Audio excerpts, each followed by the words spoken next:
düşmədim. Qəlyan aparatı budur. Bu qəlyandır. Hoş gelmişsiniz. Sağ ol. Uzan.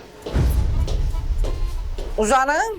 Xanım, mən çaşqada qəlyan görmüşəm. Uzanım kravatda qəlyan çəkən görməmişəm. Bu təzə söhbətdir. Siz üstündə çaycaq da verirsiniz qəlyanı. Başa düşmədim.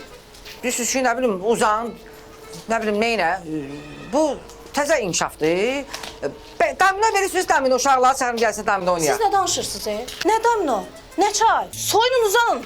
Soyunum, ayıb deyə. Xanım, soyunmaq nədir, qurban olum. Mən başım çıxmır, qəlyan çəkəndə adam soyunur. Siz nə eləmək istəyirsiniz? Bay yandım.